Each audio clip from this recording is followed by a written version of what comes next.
Hello guys, ഇന്നൊരു chicken കറിയുടെ video ആയിട്ടാണ് ഞാൻ വന്നിട്ടുള്ളത്. ചിക്കൻ ഫ്രൈ ചെയ്തിട്ട് അതിനെ നമുക്ക് മൺചട്ടിയിൽ കറി വെക്കുന്നതാണ്.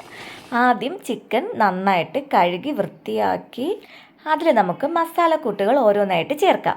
ആദ്യം മുളക് പൊടി, പിന്നെ കുറച്ച് മഞ്ഞൾപ്പൊടി, പിന്നെ അതിൽ കുറച്ച് കുരുമുളക് പൊടി ഇട്ട് പിന്നെ കുറച്ച് ഗരം മസാല ഇട്ടു, പിന്നെ ഇഞ്ചിയും വെളുത്തുള്ളിയും പേസ്റ്റാക്കി വെച്ചതിട്ടു. അത് കഴിഞ്ഞിട്ട് കുറച്ച് ഉപ്പ്, പിന്നെ കുറച്ച് തൈര് ഒഴിച്ചായിരുന്നു. അത് കഴിഞ്ഞ് നാരങ്ങാനീര് നന്നായിട്ട് പിഴിഞ്ഞു കൊടുത്തിട്ട് നമുക്ക് ഈ ചിക്കനും ഈ മസാലക്കൂട്ടും എല്ലാം കൂടി നന്നായിട്ട് മിക്സ് ചെയ്തെടുക്കാം. ചിക്കനും മസാലയും നന്നായിട്ട് മിക്സ് ആയിട്ടുണ്ട്. ഇനി ഇത് കുറച്ച് നേരം നമുക്ക് മാറ്റി വെച്ചേക്കാം. കുറച്ച് കഴിഞ്ഞിട്ട് നമുക്കിതിനെ ഫ്രൈ ചെയ്തെടുക്കാം. ആ സമയം കൊണ്ട് നമുക്ക് സവാളയും ചെറിയ ഉള്ളി, പച്ചമുളക്, ഇഞ്ചി, വെളുത്തുള്ളി ഇതെല്ലാം റെഡിയാക്കി എടുക്കാം. സവാള കുഞ്ഞായിട്ട് അരിഞ്ഞത്, പിന്നെ ഇഞ്ചി, വെളുത്തുള്ളി, പച്ചമുളക് എല്ലാം ചതച്ച് വെച്ചിട്ടുണ്ട്. അത് കഴിഞ്ഞിട്ട് ഞാൻ 2 തക്കാളി എടുത്തു. ഇതിനെ ഞാൻ പേസ്റ്റാക്കി വെച്ചിട്ടുണ്ട്. ഇനി നമുക്കിനി ചിക്കൻ ഫ്രൈ ചെയ്തെടുക്കാം. ചിക്കൻ ഫ്രൈ ആകുന്ന ടൈം ഞാൻ ഒരു ചെറിയ ചട്ടിയിൽ കുറച്ച് ഓയിൽ ചൂടായി വരുന്നുണ്ട്. ഓയിൽ കുറച്ച് ചൂടാകുമ്പോൾ അതിൽ പട്ട, ഗ്രാമ്പ്, 2 കുരുമുളക് ഇതെല്ലാം കൂടി ഇട്ട് കുറച്ച് ചൂടാക്കി എടുക്കുക.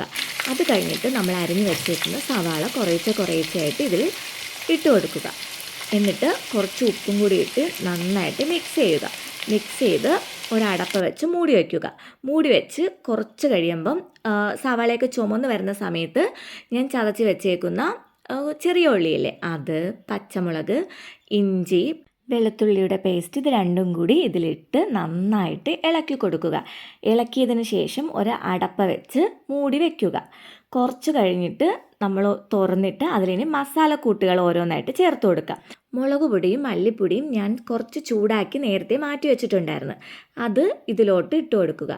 എനിക്ക് കുറച്ച് എരിവാണ് ഇഷ്ടം, അതുകൊണ്ട് ഞാൻ കുറച്ച് അധികം മുളക് പൊടി ഇട്ടിട്ടുണ്ട്. മുളകും മല്ലിപ്പൊടിയും കൂടി ഇട്ടിട്ട് നന്നായിട്ട് ഇളക്കി എടുക്കുക. സവാളയിൽ ഈ മുളക് പൊടിയും മല്ലിപ്പൊടിയും മിക്സ് ആവുന്നത് വരെ ഇളക്കി കൊടുക്കുക. ഈ മൺചട്ടിയിലാണ് നമ്മൾ കറി വെക്കുന്നത്, അപ്പോൾ അടിയിൽ പിടിക്കാതെ ഇടയ്ക്കിടയ്ക്ക് ഇളക്കി കൊടുത്തുകൊണ്ടിരിക്കുക. അതിനുശേഷം ഞാൻ കുറച്ച് മഞ്ഞൾപ്പൊടി ചേർത്തു, പിന്നെ കുറച്ച് കുരുമുളകും കൂടി ഇട്ടു. നമ്മൾ നേരത്തെ മുളക് പൊടി ഒരുപാട് ഇട്ടത് കൊണ്ടാണ് കുരുമുളക് കുറച്ചിട്ടത്. പിന്നെ നമ്മൾ നേരത്തെ മാറ്റി വെച്ചിട്ടില്ലേ തക്കാളി പേസ്റ്റ്, അത് ഇതിലോട്ട് ഒഴിച്ചു കൊടുക്കുക. എന്നിട്ട് നന്നായിട്ട് ഇളക്കിയിട്ട് അടച്ചു വെച്ച് അത് നന്നായിട്ട് വെന്ത് തക്കാളി പേസ്റ്റും സവാള എല്ലാം കൂടി നല്ല മിക്സായി കാണും. അപ്പോഴേക്കും നമ്മൾ നേരത്തെ ഫ്രൈ ചെയ്ത് വെച്ച ചിക്കൻ ഇതിലോട്ട് ഇട്ട് കൊടുക്കുക. എന്നിട്ട് ഈ മസാലയും ചിക്കനും കൂടി നന്നായിട്ട് ഇളക്കി മിക്സ് ചെയ്തെടുത്ത ശേഷം നമ്മൾ കുറച്ച് നേരം അടച്ചു വയ്ക്കുക. അപ്പോൾ അതിൽ തന്നെ വെള്ളം ഊറി വേവുന്നത് കണ്ടാം. അടച്ചിട്ടതിന് ശേഷം ചിക്കനൊക്കെ നന്നായിട്ട് തിളച്ച് വരുന്നുണ്ട്. ഈ സമയത്ത് കുറച്ച് ഗരം മസാല അതിലിട്ട് കൊടുക്കുക. ഇത് നന്നായിട്ട് ഇട്ടതിന് ശേഷം നന്നായിട്ട് വീണ്ടും ഇളക്കി കൊടുക്കണം. അപ്പോൾ ചിക്കനിലൊക്കെ അത് പിടിക്കും. ഇളക്കിയതിന് ശേഷം നമ്മൾ കുറച്ച് വെള്ളം ഞാൻ ചൂടാക്കാൻ വെച്ചിട്ടുണ്ട് ഇതിൽ ഒഴിക്കാൻ വേണ്ടി. ചെറിയ ചൂടുവെള്ളമാണ് ഒഴിച്ചു കൊടുക്കേണ്ടത്. അപ്പോൾ ആ വെള്ളം ചൂടാവുന്നുണ്ട്. നമുക്ക് ആ വെള്ളം എടുത്ത് ഇതിലോട്ട് ഒഴിച്ചു കൊടുക്കാം. ആവശ്യത്തിന് വെള്ളം ഒഴിച്ചാൽ മതി. ഇപ്പം തന്നെ കുറച്ച് മസാല ഉണ്ട് ഇതിൽ വെള്ളം. അപ്പോൾ കുറച്ച് വെള്ളം ഒഴിച്ച് നമുക്കിത് വീണ്ടും നന്നായിട്ട് ഇളക്കി അടച്ച് വെക്കാം. ഇനി ചെറിയ തീയിൽ, മീഡിയം തീയിൽ വേണം ഇട്ട് വേവിക്കാൻ. അങ്ങനെ എൻ്റെ ചിക്കൻ കറി നന്നായിട്ട് വെന്ത് തിളയ്ക്കുന്നത് കണ്ടോ. അപ്പോൾ ഈ സമയത്ത് ഞാൻ കുറച്ച് മല്ലിയില കട്ട് ചെയ്ത് വെച്ചിട്ടുണ്ട്, അത് ഇതിലോട്ട് ആഡ് ചെയ്ത് കൊടുക്കാം.